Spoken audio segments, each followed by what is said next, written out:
ಜಗದ ಕವಿಯ ವಿಶಿಷ್ಟ ಸಾಹಿತ್ಯ ಸುಧೆ.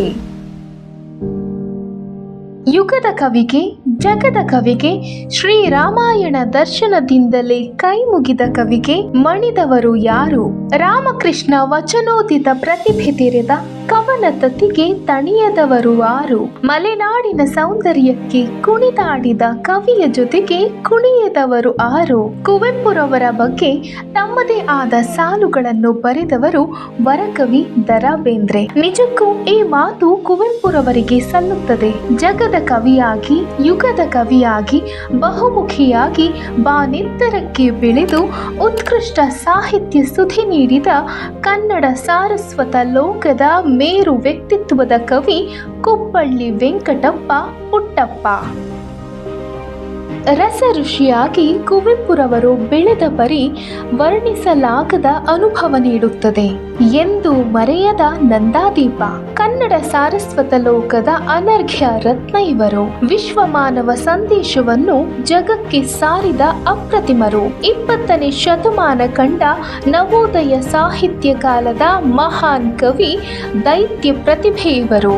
ಕವಿಯಾಗಿ, ಲೇಖಕರಾಗಿ, ಪ್ರಾಧ್ಯಾಪಕರಾಗಿ, ಪ್ರಾಂಶುಪಾಲರಾಗಿ, ಕುಲಪತಿಯಾಗಿ ತಾವು ಓದಿದ ವಿಶ್ವವಿದ್ಯಾಲಯವನ್ನು ಮುಂದೊಂದು ದಿನ ಮತ್ತಷ್ಟು ಎತ್ತರಕ್ಕೆ ಏರಿಸಿದ ಸಾಧಕರು.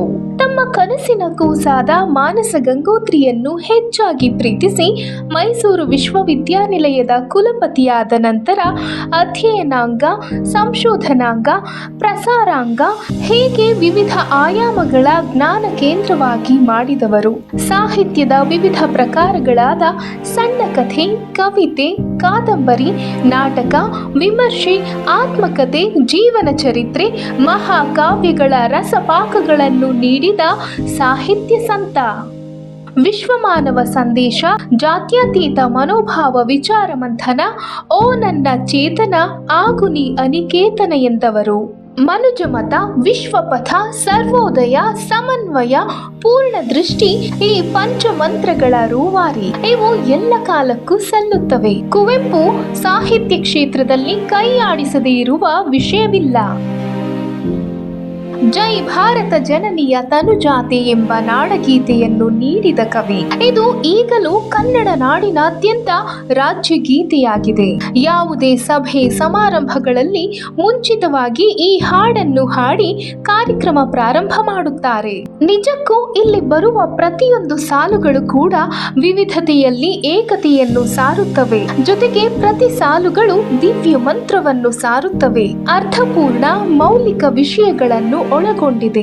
ಇಂತಹ ಧೀಮಂತ ಕವಿಯ ಬಗ್ಗೆ ಎಷ್ಟು ಬರೆದರೂ ಸಾಲದು. ಅವರು ಸೃಷ್ಟಿಸಿರುವ ಸಾಹಿತ್ಯದ ಬಗ್ಗೆ ವಿಮರ್ಶೆ ಮಾಡುತ್ತಾ ಹೋದರೆ ಪುಟಗಳು ಸಾಲದು. ಜೊತೆಗೆ ಮಾತನಾಡುತ್ತಾ ಹೋದರೆ ದಿನಗಳೂ ಸಾಲದು. ತಂದೆ ವೆಂಕಟಪ್ಪ, ತಾಯಿ ಸೀತಮ್ಮ ಚಿಕ್ಕಮಗಳೂರು ಜಿಲ್ಲೆಯ ಹಿರಿಗೂಡಿಗೆಯಲ್ಲಿ ಡಿಸೆಂಬರ್ 29, 1904 ಜನಿಸಿದರು. ಪತ್ನಿ ಹೇಮಾವತಿ, ಪುತ್ರರಾದ ಕೆ.ಪಿ. ಪೂರ್ಣಚಂದ್ರ ತೇಜಸ್ವಿ, ಕೋಕಿಲೋದಯ, ಪುತ್ರಿಯರಾದ ಇಂದುಕಲಾ ಮತ್ತು ತಾರಿಣಿ. ತಮ್ಮ ಮಗ ಕೆ.ಪಿ. ಪೂರ್ಣಚಂದ್ರ ತೇಜಸ್ವಿಯವರು ಕೂಡ ಕನ್ನಡ ಸಾರಸ್ವತ ಲೋಕಕ್ಕೆ ವಿಶಿಷ್ಟ ರೀತಿಯಲ್ಲಿ ಕೊಡುಗೆ ನೀಡಿದ್ದಾರೆ. ಕುವೆಂಪುರವರು ಕುಪ್ಪಳ್ಳಿ, ತೀರ್ಥಹಳ್ಳಿ, ಮೈಸೂರಿನಲ್ಲಿ ವಿದ್ಯಾಭ್ಯಾಸ, ತಾವು ಓದಿದ ಕಾಲೇಜಿನಲ್ಲಿ ಪ್ರಾಧ್ಯಾಪಕರಾಗಿ ನಂತರ ಮೈಸೂರು ವಿಶ್ವವಿದ್ಯಾನಿಲಯದ ಕುಲಪತಿಗಳಾದದ್ದು ಇತಿಹಾಸ. ಮಲೆನಾಡಿನ ಸೊಬಗನ್ನು ಪ್ರೀತಿಸುವಂತೆ ಅವರು ಮೈಸೂರನ್ನು ಕೂಡ ತುಂಬಾ ಪ್ರೀತಿಸುತ್ತಿದ್ದರು. ಪ್ರಾರಂಭದಲ್ಲಿ ಇಂಗ್ಲಿಷ್ ಕವಿತೆಗಳಲ್ಲಿ ತುಂಬಾ ಆಸಕ್ತಿ. ಐರಿಷ್ ಕವಿ ಜೇಮ್ಸ್ ಕಸಿನ್ಸ್ ಅವರ ಮಾರ್ಗದರ್ಶನದಲ್ಲಿ ನೀವು ಮಾತೃಭಾಷೆಯಲ್ಲಿ ಬರೆಯಿರಿ ಎಂಬ ಸಲಹೆಯಂತೆ ಕನ್ನಡದಲ್ಲಿ ಬರೆಯಲು ಪ್ರಾರಂಭಿಸಿದರು. ಅವತ್ತಿನಿಂದ ತಾವು ಬದುಕಿರುವವರೆಗೂ ಕೂಡ ಕನ್ನಡ ಸಾರಸ್ವತ ಲೋಕದಲ್ಲಿ ಸೃಷ್ಟಿಸಿದ ಸಾಹಿತ್ಯ ಎಂಬ ಮೃಷ್ಟಾನ್ನ ಭೋಜನ ಇವತ್ತಿಗೂ ಕೂಡ ಪ್ರತಿಯೊಬ್ಬರಿಗೂ ಕೂಡ ರುಚಿಸುತ್ತಿದೆ. ಬಾಲ್ಯದಲ್ಲಿಯೇ ಸಾಹಿತ್ಯ ಸಂಸ್ಕಾರ ಪಡೆದುಕೊಂಡಿದ್ದ ಕುವೆಂಪುರವರು ತೀರ್ಥಹಳ್ಳಿ, ಮೈಸೂರಿನಲ್ಲಿ ಓದುತ್ತಿರುವಾಗಲೇ ಆಂಗ್ಲ ಕವಿಗಳ ಪುಸ್ತಕಗಳನ್ನು ಹೆಚ್ಚಾಗಿ ಓದುತ್ತಿದ್ದರು. ಆ ಓದು ಇವತ್ತಿನ ಕನ್ನಡ ಮೌಲಿಕ ಕೃತಿಗಳಿಗೆ ನಾಂದಿಯಾಯಿತು. ಕುವೆಂಪು ಕಾವ್ಯನಾಮದಿಂದ ಪ್ರಸಿದ್ಧರಾದ ಡಾಕ್ಟರ್ ಕೆ.ವಿ. ಪುಟ್ಟಪ್ಪನವರು ಕನ್ನಡ ಮಾತೆಗೆ ಮೊದಲ ಜ್ಞಾನಪೀಠ ಪ್ರಶಸ್ತಿಯನ್ನು ತಂದುಕೊಟ್ಟರು. ನಂತರದಲ್ಲಿ ಆದದ್ದು ಇತಿಹಾಸ. ಇವರು ಮುನ್ನುಡಿ ಬರೆದಂತೆ ಇವತ್ತಿಗೂ ಕೂಡ ಕನ್ನಡಕ್ಕೆ ಅತಿ ಹೆಚ್ಚು ಜ್ಞಾನಪೀಠ ಪ್ರಶಸ್ತಿ ಪಡೆದ ಗೌರವಕ್ಕೆ ಪಾತ್ರರಾಗಿದ್ದಕ್ಕೆ ಇವರೂ ಒಬ್ಬರು. ಇವರು ರಚಿಸಿರುವ ಕೃತಿಗಳ ಬಗ್ಗೆ ಚಿಕ್ಕದಾಗಿ ಅವಲೋಕನ ಮಾಡೋಣ.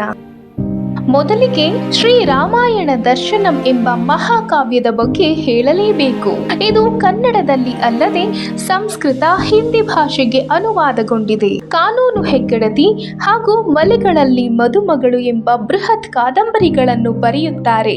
ಕೊಳಲು, ಪಂಚಜನ್ಯ, ನವಿಲು ಮುಂತಾದ ಕವನ ಸಂಕಲನಗಳು, ಯಮನ ಸೋಲು, ಜಲಗಾರ, ಬಿರುಗಾಳಿ ಮುಂತಾದ ನಾಟಕಗಳನ್ನು, ಬೊಮ್ಮನಹಳ್ಳಿಯ ಕಿಂದರ ಜೋಗಿ, ನನ್ನ ಗೋಪಾಲ ಮುಂತಾದ ಶಿಶು ಸಾಹಿತ್ಯವನ್ನು, ನೆನಪಿನ ದೋಣಿಯಲ್ಲಿ ಎಂಬ ಹೃದಯ ಸ್ಪರ್ಶಿ ಆತ್ಮಕಥೆಯನ್ನು ಕೂಡ ಬರೆದಿದ್ದಾರೆ. ಕುಪ್ಪಳ್ಳಿಯಲ್ಲಿರುವ ಕುವೆಂಪುರವರ ಹುಟ್ಟಿದ ಮನೆ ವಸ್ತು ಸಂಗ್ರಹಾಲಯವಾಗಿದೆ. ಅಲ್ಲೇ ಇರುವ ಕವಿಶೈಲ ಒಂದು ವಿಶಿಷ್ಟ ಸ್ಮಾರಕ ಕೂಡ ಆಗಿದೆ.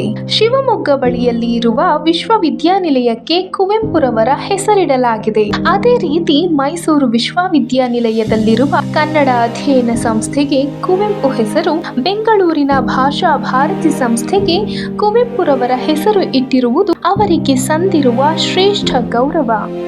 ಅಲ್ಲದೆ ಮೈಸೂರಿನ ಕುವೆಂಪು ನಗರದ ರಸ್ತೆಗಳಿಗೆ ಕುವೆಂಪು ಅವರ ಪರಿಕಲ್ಪನೆಯ ಪಾತ್ರಗಳ ಹೆಸರು ಇಟ್ಟಿರುವುದು ಮತ್ತೊಂದು ಗಮನಿಸಬೇಕಾದ ಅಂಶ.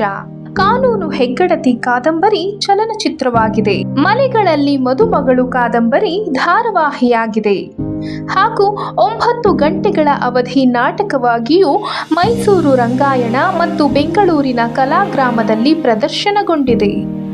ನಮಗೆ ಕುವೆಂಪು ಎಂಬ ಮಹಾನ್ ಕವಿ ಬಾಲ್ಯದಿಂದಲೂ ಕೂಡ ನಮಗೆಲ್ಲ ಚಿರಪರಿಚಿತರು.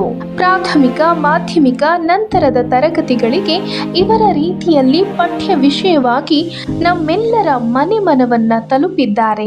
ಅವರ ಹುಟ್ಟುಹಬ್ಬದ ದಿನದಂದು ಮಾತ್ರ ಒಂದಿಷ್ಟು ಕವಿಗೋಷ್ಠಿ, ಸಾಹಿತ್ಯ ಕಾರ್ಯಕ್ರಮ ಮಾಡಿದರಷ್ಟೇ ಸಾಲದು. ಅವರ ಸಾಹಿತ್ಯದ ಎಲ್ಲ ಪ್ರಕಾರಗಳ ಮೇಲೆ ಮೌಲ್ಯಯುತ ಚರ್ಚೆಯಾಗಬೇಕು. ಕುವೆಂಪುರವರ ಸಾಹಿತ್ಯದ ಪ್ರಕಾರಗಳನ್ನು ನಾವೆಲ್ಲ ಓದಿ ಆ ವಿಷಯಗಳ ಚರ್ಚೆಯ ಜೊತೆಗೆ ಅವರ ಸಂದೇಶಗಳು ಮತ್ತಷ್ಟು ಜನರನ್ನು ತಲುಪುವಂತಾಗಬೇಕು.